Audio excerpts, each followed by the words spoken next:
Olá, sejam bem-vindos a mais um TV UERJ Esportes. Hoje comigo Gabriel Rosa, do meu lado está Guilherme de Alencar. Bom, Gabriel. Do meu outro lado está Luiz Portilho. E aí, Luiz? Tudo certinho, Luiz, Guilherme.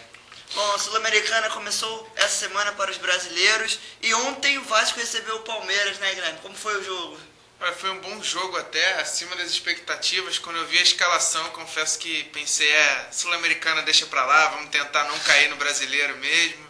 Mas o Vasco jogou bem, cara. Só tinha molecada ali, do meio pra frente, o mais velho tinha 22 anos, que era o Madison, Allan Kardec de 19, o Alex Teixeira de 18 no ataque. No meio campo ainda tinha o Vitor, o Bruno Galo e o Matheus, que são bem novos também. Na lateral esquerda o Edu Pina, que é novo. Tinha só uns mais cascudos, que era o zagueiro Anderson, o Wilson, que é novo, mas que já tem alguma experiência, né? Só experiência, porque habilidade ele não tem. Mas tem experiência. E o lateral direito, Marquinhos, que é horrível, mas que também tem experiência. E o goleiro Roberto, que ficou de capitão. É aquele que jogou no Botafogo? Não. Tem muita gente que defende. Também que ele acabou indo pro esporte, não sei se ele tá no esporte também ainda. Tem muita gente que defende os jogadores novos, que eles pelo menos têm identificação com o clube, né? Correm mais, têm mais vontade de jogar do que os que vêm de fora. Não, é verdade. E além de mostrar mais vontade do que o time que vinha jogando normalmente, aliás, o único que mostrou vontade sempre, mesmo jogando no outro time, nesse time que vem jogando brasileiro, foi o Madison. E por isso que ontem ele jogou junto com a garotada, porque foi meio que... E é garoto também, Madison. O garoto, tem 22 anos. Acho que foi meio que um presente do Tito, assim, não, você tá merecendo, então joga aí junto com ele. Porque se não fosse isso, ia jogar só reserva mesmo. Mas além de muita determinação, que eu já esperava do time, porque só tem garoto identificado, a maioria dos jogadores ali já estão há 8 anos no Vasco, desde que eram crianças, são criados lá dentro e uns conhecem os outros, então eles tiveram também muito entrosamento em campo, tocavam muito bem a bola.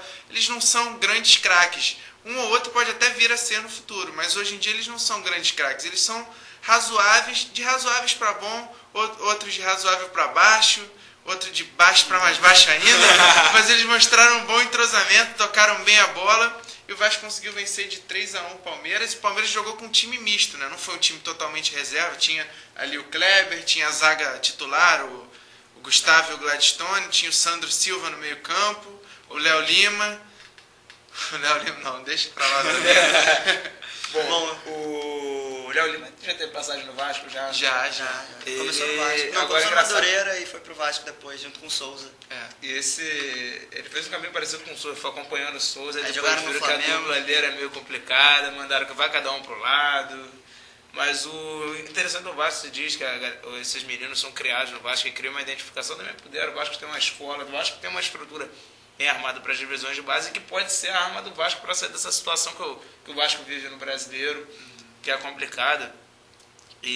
Mas essa opção do Tita foi mesmo de colocar esses meninos para jogar, foi para poupar mesmo os outros jogadores do Campeonato Brasileiro, ou talvez foi, não, eu vou poupar, mas peraí, vamos ver como é que essa molecada vai, talvez... Eu acho que foi um pouco dos dois. Pra imprensa ele deu uma divulgada de que estava poupando e tal, mas acho que no fundo ele queria mexer com os titulares e mexer também com os reservas, botar os moleques pra jogar. E agora 3-1 no Palmeiras, que é um time que tá em terceiro no Campeonato Brasileiro. Foi um time misto, paulista, mas ainda assim é o campeão paulista e terceiro no Brasileiro. Você ganhar de 3-1 do Palmeiras dá muita moral pra esses moleques. Eu acho até que ele devia botar grande parte desses garotos para jogar no próximo domingo contra o Internacional. Bom, o segundo jogo é só no dia 17 de setembro, daqui a um mês.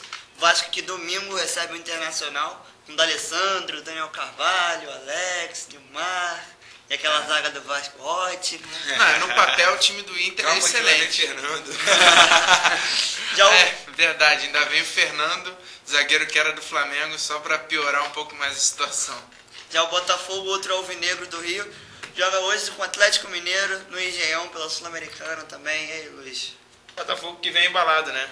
No Campeonato Brasileiro, vem de 3, 4 vitórias consecutivas. Até perdi a conta de quantas. Encostou ali no Flamengo. São 5 vitórias consecutivas. 5 vitórias consecutivas, eu já tinha até perdido a conta. Excelente trabalho aí, que causou até surpresa se bobear no próprio Ney Franco. O Botafogo que teve uma notícia ruim e uma boa notícia também nesse início de semana. Começou com a boa notícia que o Jorge Henrique, que estava já praticamente certa a saída dele, a diretoria do Botafogo fez o esforço, manteve o atacante até o final do ano, Jorge Henrique, que é muito importante para o esquema tático do Botafogo, pela disposição, habilidade que ele tem. E o Jorge Henrique vai ficar até o final do ano. E ele mesmo, isso que foi o mais importante, ele agradeceu o esforço da diretoria, porque ele quer continuar esse trabalho no Botafogo. Mas lembrou também que pode sair no final do ano, porque... Brincadeira, rapaz humilde da cidade de Resende, no interior do estado, quer fazer um pé de meia para ajudar a família, para se ajudar também. Tá mais do que certo, tá todo mundo tirando dinheiro, o cara sabe que ele sabe fazer jogar futebol. Hoje em dia não tem mais aquela coisa. Carreira curta, ele tem que fazer o pé de meia dele mesmo, mas até o final do ano, se o Botafogo manter, era o tempo que eu mesmo particularmente falava para algumas pessoas e tal. O Botafogo não segura o Jorge Henrique até o fim de 2009, não segura. É muito difícil pelo futebol que ele joga. Ele merece ganhar um dinheirinho a mais porque ele tem jogado bem, tem se esforçado, então... E o Thiago Ribeiro aí, São Paulo, bom reforço, se vier? Olha, eu não tava até, a gente estava conversando ali, eu não estava muito lembrado desse jogador, mas me recomendaram muito bem, falaram que é um bom jogador. É bom jogador. E... Surgiu muito novo no São Paulo, foi vendido muito cedo. 19 anos já foi vendido. E o que me anima é que ele está no time do Catar, sob o comando do Paulo Autuori. Se o Paulo Autuori bota o menino para jogar, o menino deve ser boa coisa. E a notícia não muito boa, é que mais ou menos, não sei, Leandro Zarate, reforço alvinegro, não vai jogar... Tem ossos largos. Tem ossos largos, ele não é gordo, segundo o próprio, tem ossos largos. Ele não vai disputar a Copa Sul-Americana pelo Botafogo, porque no regulamento da Conmebol diz que o jogador tem que estar com a documentação regularizada no clube, pelo menos até, não precisa estar inscrito até o início da competição, pode se inscrever depois, mas ele tem que estar com a documentação regularizada no clube até o início da competição. A competição começou na terça-feira e o Botafogo não conseguiu regularizar a situação do atacante, que veio do União de Santa Fé, faltava a assinatura do presidente, e o Botafogo não conseguiu até terça-feira. Leandro Zarate só vai entrar no Botafogo para disputar o Campeonato Brasileiro. Bom, o segundo jogo do Botafogo e Atlético daqui a 2 semanas, dia 27. Botafogo que vai à Ilha do Retiro no final de semana enfrentar o Sport pelo Campeonato Brasileiro, domingo às 18h10. Bom, falando em Flamengo, hoje o Marcelinho Paraíba chegou e deve ser apresentado ainda hoje na Gávea.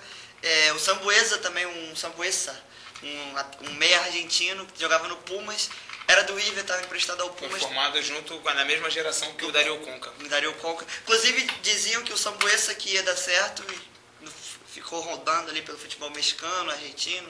Exatamente. E acertou hoje com o Flamengo, deve chegar ao Rio ainda hoje. E aí, o que vocês acham desses Eu confesso que eu não conheço ele, não. Bom, eu estava lendo alguma coisa sobre ele, também nunca ouvi jogar, mas parece que surgiu um jornalista mexicano, falou que ele era irregular, que ele não jogou direito, não se adaptou fisicamente no México e que não seria uma boa solução para o Flamengo. Mas se você pensar no Dario Conca, que chegou no Vasco, o Vasco já estava numa situação não muito boa, já estava mais ou menos numa situação parecida como essa que está, que vem há muito tempo.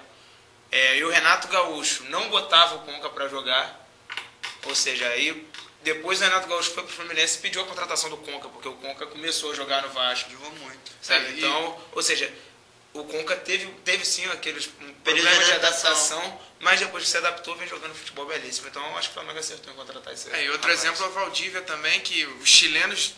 Teve um repórter chileno que disse que vinha ao Brasil para estudar o fenômeno Valdívia, que lá ele não é ídolo e aqui ele joga pra caramba e é ídolo, então pode ser que dê certo. O Flamengo enfrenta o Santos pela primeira rodada do retorno do Brasileiro, domingo às 4 horas na Vila. E o Fluminense recebe o Atlético Mineiro, mesmo que joga hoje com o Botafogo, só que pelo Campeonato Brasileiro, no domingo às 18h10, e a estreia do Cuca. E o Cuca no Fluminense. Excelente opção do Fluminense e excelente opção pro Cuca. Bom para os dois lados. Bom, tá ficando por aqui o TV UERJ Esportes. Não esqueça de acompanhar o Made in China, que é o boletim aqui da TV UERJ sobre os Jogos Olímpicos de Pequim. Até uma próxima conexão. Até lá, gente. Não falei demais. Pô, deu 10.